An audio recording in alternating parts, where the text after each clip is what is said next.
नए सूबे बनाने हैं तो उसके लिए सबसे पहले तो आपको सूबाई असम्बलियों के पास जाना पड़ेगा,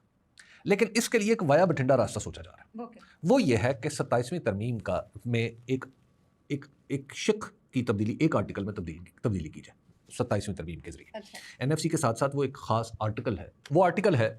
आर्टिकल 239 और उसका सब आर्टिकल है 4 कि उसमें अमेंडमेंट कर दी जाए। वो एक वाया बठिंडा रास्ता इस तरह निकलेगा कि उस आर्टिकल में लिखा हुआ है कि अगर किसी भी सूबे की आपको बाउंड्रीज चेंज करनी है तो सबसे पहले आप सूबे के पास जाएंगे, उसकी प्रोविंशियल असेंबली के पास जाएंगे और प्रोविंशियल असेंबली 2/3 के साथ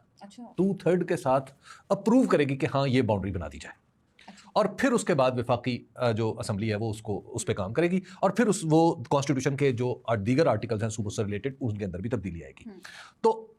सोचा ये जा रहा है कि आर्टिकल 239 सब आर्टिकल 4 में तरमीम कर दी जाए और उसे कहा जाए कि जनाब सेनेट और कौमी असेंबली मिलकर जब चाहेंगे कोई नया सूबा बना लें, सूबाई असेंबलियों को बाईपास कर दिया जाएगा। ये एक तरीका सोचा जा रहा है कि इस तरीके से हम सूबाई असेंबलियों के पास नहीं जाएंगे और डायरेक्ट ही हम सीधे अपनी मर्जी से जब दिल चाहेगा और जैसा दिल चाहेगा उसमें सूबे बनाते रहेंगे और फिर ये विफाक के पास इख्तियार चला जाएगा। अब इस नुक्ता नज़र के हामी जो है वो मिसाल लाते हैं इंडिया से, क्योंकि इंडियन कॉन्स्टिट्यूशन में ये लिखा हुआ है कि वो जब चाहे विफाकी, उनका जो विफाक है, जो उनका जिसे कहते हैं यूनियन गवर्नमेंट, और यूनियन उनकी जो असेंबली है लोकसभा जिसे कहते हैं, लोकसभा जब चाहेगी वो कोई एक नई रियासत बना देगी, जैसे उन्होंने तेलंगाना की रियासत बनाई, जैसे पंजाब को दीगर हिस्सों में ज़्यादा हिस्सों में तकसीम कर दिया और उन्होंने कई रियासतें बनाई। ऐसी सूरत में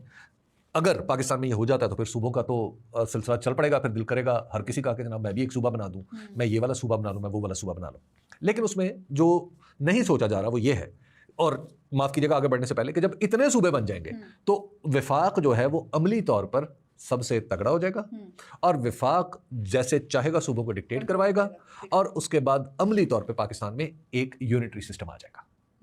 कि सूबों का इख्तियार उसमें खत्म हो जाएगा, क्योंकि जो सूबा ज्यादा अकड़ेगा उसको तरमीम ही करनी है ना, एक छोटी सी, और छोटी सी तरमीम करके विफाक खुद ही उस सूबे को खत्म कर देगा, दूसरे में मर्ज कर देगा या उसको दोबारा से उसके अंदर से तकसीम कर देगा, जो दिल चाहेगा वो करेगा। अब ये एक चीज़ है जो पाकिस्तान के अंदर चल रही है और इस वजह से सूबों की बातचीत भी आपको बढ़ती हुई नजर आ रही है। तो बात चली कहाँ से है? बात चली है यूनिटरी गवर्नमेंट से। यूनिटरी गवर्नमेंट से लेके आप देखें कि यूनिटरी गवर्नमेंट का मकसद हासिल करने के लिए ये सारा काम किया जा रहा है ताकि लोगों को तैयार किया जाए।